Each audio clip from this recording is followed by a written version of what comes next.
Harakati za wananchi Yanga kutaka kuiona klabu yao ikifanya vizuri zaidi katika michuano ya ligi ya mabingwa barani Afrika, ili mwisho wa siku wawapiku watani za wajadi Simba katika viwango vya ubora CAF, kwa maana kwamba wasonge mbele zaidi ili waongeze pointi za kuwafanya wawe na pointi nyingi kuliko watani za wajadi Simba. Lakini ushindi waliopata Yanga wa mabao 3-0 ulikwazwa na lengo lao la kwenda robo fainali baada ya matokeo kati ya Al Ahly iliyokuwa ikicheza nyumbani nchini Misri dhidi ya FAR Rabat ya Morocco kumalizika kwa suluhu. Matokeo yake waliokwenda robo fainali kutoka katika kundi lao la B ni Al Ahly waliomaliza na pointi 10, wa pili wakiwa FAR Rabat waliomaliza na pointi 9.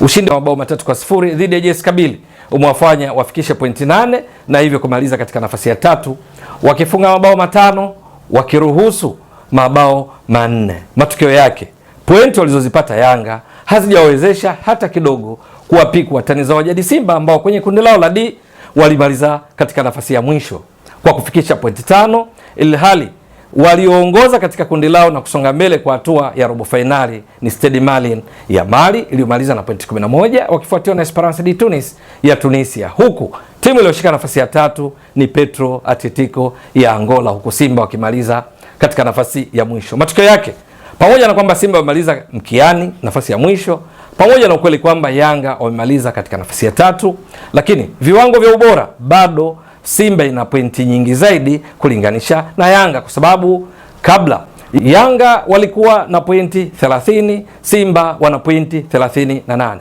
Yanga kumaliza katika nafasi ya 3 kwenye ligi ya mabingwa barani Afrika, tunatambua ukimaliza katika nafasi ya 3 au ya pili kutoka mkiani unapata pointi 2 ambazo kwa msimu huu unaoendelea unazidisha mara 5, inakuwa pointi 10.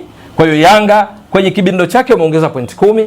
Simba wao wamemaliza nafasi ya mwisho ambako unapata pointi 1 mara 5 inakuwa pointi 5. Kwa hiyo kati ya Yanga na Simba aliongeza pointi nyingi kwa msimu huu ni Yanga, aliongeza pointi 10, Simba ameongeza pointi 5. Lakini ukiongeza na pointi nyingine ambazo kila timu ilizikusanya katika misimu mitano ambayo CAF huwa inaifikiria katika kujua timu gani na pointi nyingi, ipi iko juu ya mwingine katika mtiririko ule tunasema descending order, yenye pointi nyingi zaidi ikiwa juu ikiitwa ndio klabu namba 1 kwa ubora, halafu inafuatia mpaka mwisho Yanga bado wako chini kwa Simba, kwa sababu accumulation, mkusanyiko wa pointi za misimu mitano ukiwamo msimu huu, msimu uliopita 24-25, wa nyuma yake 23-24, wa nyuma yake 22-21 na 21-22, unagundua kwamba Simba wana pointi nyingi zaidi kuliko Yanga, na hivyo bado kichaka walichopania mashabiki wa Yanga wana Yanga kukifyeka kuwapiku wapinzani wao kimekuwa kigumu, hakifyekeki, labda kwa msimu ujao. Iko hivi, katika msimu huu wakati tukiingia miongoni mwa klabu 10 bora barani Afrika kwa viwango, Yanga na Simba kutoka Tanzania zilikuwamo. Na ikawa vipi? Namba 1 wakati msimu ukianza wa michuano ya CAF, Al Ahly bado alikuwa nambari 1, na hasa baada ya kujulikana kwa timu zilizofuzu makundi wakiwa na pointi 51. Wakati zinaingia kwenye msimu huu walikuwa na pointi 51 kabla hata makundi. Yes. Namba 2 ni Mamelodi Sundowns ya Afrika Kusini iliyokuwa na pointi 43. Namba 3 ni Esperance de Tunis ya Tunisia iliyokuwa na pointi 38. Namba 4 ni RS Berkane ya Morocco iliyokuwa na pointi 37. Halafu namba 5 ni Pyramids ya Misri, mabingwa ligi ya mabingwa barani Afrika msimu uliopita, waliokuwa na pointi 33. Halafu ya 6 ikawa Simba mnyama ya Tanzania ambayo ilikuwa na pointi 33 kama Pyramids, lakini Pyramids ikawa juu ya Simba kwa sababu tu timu iliyokusanya pointi nyingi hivi karibuni ndio huwa juu ya mwenzake endapo pointi zao zinalingana. Taratibu za CAF, pointi zenu zikilingana, aliyekusanya pointi nyingi anakuwa juu ya mwenzake. Tumeshalifafanua mara nyingi, Pyramids kutoa ligi ya mabingwa barani Afrika walipata pointi nyingi kuliko Simba waliofika fainali ya kombe la shirikisho. Lakini namba 7 ni Zamalek ya Misri iliyokuwa na pointi 29. Namba 8 ni USM Alger ya Algeria iliyokuwa na pointi 27. Halafu namba 9 Yanga ya Tanzania ambayo ilikuwa na pointi 25 wakati msimu ukianza, huku ya 10 ikiwa ni Al Hilal Omdurman ya Sudan iliyokuwa na pointi 24. Sasa kama tujuavyo, timu zinazofuzu hatua ya robo fainali ni zile mbili za juu kwenye makundi. Kwenye kombe la shirikisho, timu zilizofuzu robo fainali zinaongeza pointi 2 mara 5 zinakuwa 10. Ndugu mtazamaji wa Mbwaduke Stats Sport Next Level, tunakumbushana tu, timu mbili za juu kwenye ligi ya mabingwa barani Afrika hupata pointi 3 mara 5 kwa msimu huu, maana yake zinakuwa na pointi 15, zinaongeza kwenye kibindo chao, kwenye akaunti yao ya points, kwa sababu mbili za juu ndizo zinafuzu robo finali. Kwenye ligi ya mabingwa utaratibu wake zinapata pointi 3 mara 5 15. Hii ni kwenye CAF Champions League. Kwenye CAF Confederations Cup utaratibu tumeshazungumza mara kadhaa, timu zinazofuzu robo finali hupata pointi 2 kwa msimu huu unaendelea, unazidisha mara 5 zinakuwa na pointi 10. Kwa hiyo zote zilizofuzu robo finali ligi ya mabingwa mpaka sasa, baada mechi zote 6 za hatua makundi kukamilika, pointi zilizoingia nazo unaenda kuongeza 15. Zilizofuzu robo finali kombe la shirikisho, pointi zilizoingia nazo unaenda kuongeza pointi 10. Tunatambua zikienda nusu finali, pointi badala ya 3 kwenye ligi ya mabingwa zitakuwa 4 mara 5 20. Zilizoingia nusu finali kombe la shirikisho baada ya mechi za robo zikishachezwa, nazungumzia tu, zitapata pointi 3 mara 5 itakuwa pointi 15. Zinazofika finali kwenye ligi ya mabingwa itakuwa ni pointi 5 mara 5 25. Kwenye kombe la shirikisho pointi 4 mara 5 20. Bingwa ligi ya mabingwa anapata pointi 6 mara 5 itakuwa 30. Kwenye kombe la shirikisho bingwa ni pointi 5 mara 5 25. Hapa tunazungumzia hatua ya robo finali. Lakini zilizomaliza nafasi ya mwisho kwenye kundi hupata pointi 1 ligi ya mabingwa, unazidisha mara 5 unaongeza pointi 5. Zilizomaliza ya pili kutoka mkiani, yani zile za nafasi ya 3 kwenye ligi ya mabingwa zinapata pointi 2 mara 5 ni pointi 10. Kwenye kombe la shirikisho zinazomaliza nafasi ya mwisho zinapata pointi nusu mara 5 ni 2.5. Zikimaliza ya pili kutoka mkiani zinapata pointi 1 mara 5 ni pointi 5. Sasa tukirejea katika orodha, hawa wanaofuatia RS Berkane walikuwa katika kundi A, wao na Pyramids wameongoza na wao wameshika nafasi ya pili kwa wamefuzu robo finali, unaongeza pointi 15 hapa, utajikuta wanakuwa na pointi 52. Lakini kuna Pyramids kama nilivyotoka kueleza, kwenye kundi A wameongoza na hivyo na wao wamefuzu robo finali, unaongeza pointi 15, itakuwa jumla ni pointi 48. Lakini kwa kundi la Msimbazi Simba hawajafuzu robo finali na tena wamemaliza nafasi ya mwisho, kwa wapata pointi 1 mara 5 ni pointi 5, unaongeza hapa 5 zinakuwa 38. Halafu Zamalek wanashiriki kombe la shirikisho. Kwenye kundi lao kwenye kombe la shirikisho, Zamalek ni miongoni mwa zilizofuzu kwa sababu imemaliza kama kinara kwenye kundi lao la D, wakifuatiwa na Al Masry, zote ni za Misri. Kwa sababu hiyo imeongeza pointi zake. Kufuzu robo finali kombe la shirikisho ni pointi 2 mara 5 ni pointi 10, kwa hapo wanaongeza pointi 10, wana pointi 39. Halafu kuna USM Alger, nao wameongoza katika kundi lao la A, wao na Olympique de Safi ya kutoka kule nchini Morocco. Kwa sababu hiyo kwenye kombe la shirikisho ndiko wanakushiriki, wameongeza pointi 10, wanakuwa na pointi 37. Halafu Yanga ya Tanzania, Yanga kwenye kundi la klabu imemaliza nafasi ya 3, yani ya pili kutoka mwisho. Kwa hiyo inapata pointi 2 kwenye ligi ya mabingwa kwa nafasi hiyo. 2 mara 5 tulishasema 10, unaongeza hapa, kwa hiyo Yanga wana pointi 35.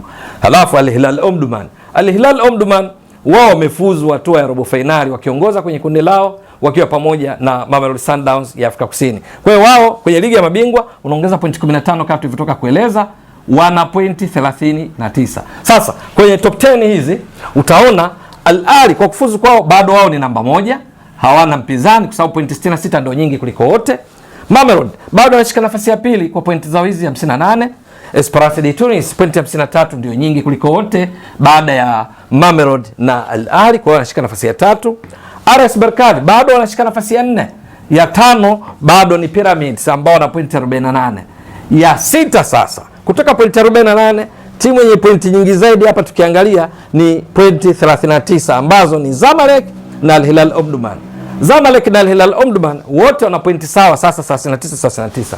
Lakini atakayejua mwenzake ni Al Hilal Omdurman ambao sasa inaenda kuwa nafasi ya 6 kwa sababu yenyewe kwenye ligi ya mabingwa barani Afrika imekusanya pointi nyingi zaidi 15 kulinganisha na Zamalek waliokusanya pointi 10. Tumeshasema CAF mkilingana point, yule aliyekusanya pointi nyingi karibuni ndo anakuwa juu ya mwenzake.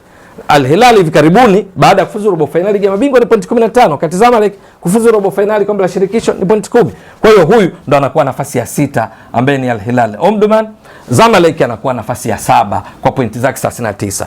Inayofuatia sasa itakuwa ni mnyama Simba. Ndio, Simba kwa sababu ina pointi 38. Hakuna timu nyingine yenye pointi nyingi kama Simba kati ya zile zilizobaki ukiondoa hizi 7 ambazo tushazitaja. Kwa hiyo Simba ya 8 sasa ikiwa na pointi 38 imedrop kutoka nafasi ya 6 ilikokuwa nyuma ya Pyramids, sasa imepitwa na Al Hilal Omdurman yenye pointi 39 na Zamalek yenye pointi 39 yenye iko nafasi ya 8.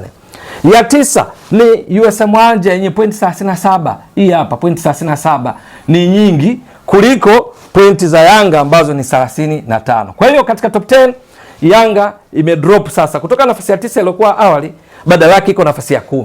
Simba ndiyo imedrop lakini imekuwa nafasi ya 8, bado iko juu kwa viwango kulinganisha na Yanga as of today, yani baada ya leo kukamilika kwa mechi zote za hatua ya makundi kwenye kombe la shirikisho na ligi ya mabingwa barani Afrika. Kwa hiyo hapa ndipo unaposema zile harakati za Yanga kufyeka kichaka, kwa maana kwamba wakiamini Simba kwenye viwango vya ubora inafanya ndio pa kujifariji, pa kuwatambia kwamba wao wanaenda kuondoa sifa hiyo ya Simba kuwa juu ya wao kwa viwango vya ubora kwa misimu kadhaa hivi karibuni. Kwa mara nyingine tena Yanga imegonga mwamba kwa kusudio hilo, kwa sababu bado iko chini ya Simba hapa tunapozungumza. Labda msimu ujao ukokotoaji utakapoanza vingine, kwa sababu misimu 5 iliyopita utadrop msimu mmoja alafu kuona ukokotoaji mpya. Lakini kwa sasa Simba bado iko juu ya Yanga ikiwa nafasi ya 8 kwa pointi 38. Yanga iko nafasi ya 10 ikiwa na pointi 35. Nadhani imeeleweka vizuri. Na harakati hizi za Yanga ambazo rasmi zimegonga mwamba kuipita Simba kwa kufeka kichaka cha viwango vya ubora kama wao wanavyoita, ni mwendelezo wa kile ambacho pia kilitokea msimu uliopita. Yanga walikuwa na fursa ya kupanda kwa viwango vya ubora na kuipiku Simba, kwa sababu Yanga walikuwa na shiriki ligi ya mabingwa barani Afrika hatua ya makundi, Simba walikuwa katika kombe la shirikisho. Matokeo yake Yanga iliishia katika nafasi ya 3 kwenye kundi lao la A, vinara wakiwa Al Hilal Omdurman, wa pili wakiwa MC Alger, Yanga wakamaliza nafasi ya 3. Simba kwenye kombe la shirikisho wakaenda mpaka fainali ambako walicheza dhidi ya RS Berkane. RS Berkane wakawa mabingwa kwa ushindi wa jumla 3-1. Simba ikashika nafasi ya pili kwa kuwa mwana fainali. Matokeo yake viwango vya ubora bado Simba ikawa juu zaidi, ingawa ilikuwa inashiriki kombe la shirikisho, kwa sababu Yanga iliishia katika hatua ya makundi. Yanga wanastahili pongezi kwa kusanya pointi nyingi katika misimu ya hivi karibuni, lakini bado jitihada zao hizo ambazo zinawalipa zaidi baada ya mabadiliko aliyomwezesha rais wao Engineer Hersi Said, makamu wake Arafat Haji, na uongozi wa Yanga kwa ujumla kuifanya Yanga iwe very competitive, iwe shindani zaidi, ikishiriki mfululizo na kujiwekea rekodi ya kushiriki hatua ya makundi ligi ya mabingwa barani Afrika kwa mara ya 3 mfululizo msimu huu. Lakini pamoja na jitihada hizo nzuri, bado wana kazi kuishusha Simba kwenye viwango vya ubora, kwa sababu Simba bado wamekuwa wagumu kwao kwa kuwa katika nafasi ya juu kuliko Yanga, na hasa baada ya Yanga kushindwa tena kuitumia fursa hii ya msimu huu ambapo watani zao wajadi Simba wamemaliza katika nafasi ya mwisho kwenye kundi lao. Yanga ikashindwa kwenda robo finali. Lau kama ingeenda robo finali, ilikuwa ni fursa kwao kufyeka hicho kichaka kama walivyodhamiria, kwa sababu Yanga ingefikisha pointi 40 endapo ingeingia robo finali na kuipiku Simba yenye pointi 38, na hivyo ndipo dhana yake ya kufyeka kichaka ingekamilika. Lakini kwa sasa bado kusubiri mpaka msimu ujao wa michuano ya klabu ya CAF. Je, itakuwa vipi? Ni swala la kusubiri kuona kadri timu hizi zitakavyoendelea kuchuana mtifuano katika viwango vya ubora CAF, kwa sababu ushindani wao ni kwa manufaa ya nchi, kwa kuwa pointi zao zote zinakwenda katika kapu kuu la ligi kuu Tanzania bara. Na vile vile kapu kuu linapokuwa na pointi nyingi kama ilivyo sasa, ni kwamba inakuwa ni miongoni mwa ligi kuu bora 12 zinazopeleka timu 4 kwenye michuano ya klabu ya CAF, 2 ligi ya mabingwa, 2 kombe la shirikisho. Mtazamaji wa Mbwaduke Stats Sport Next Level, endelea kuunga mkono channel hii kwa kuhakikisha kama una subscribe, una share, una like na kucomment. Mwasilishaji wako ni mimi Ramadhani Mbwaduke almaarufu kama Mzee wa Data. Shukran jazilan. Bye bye.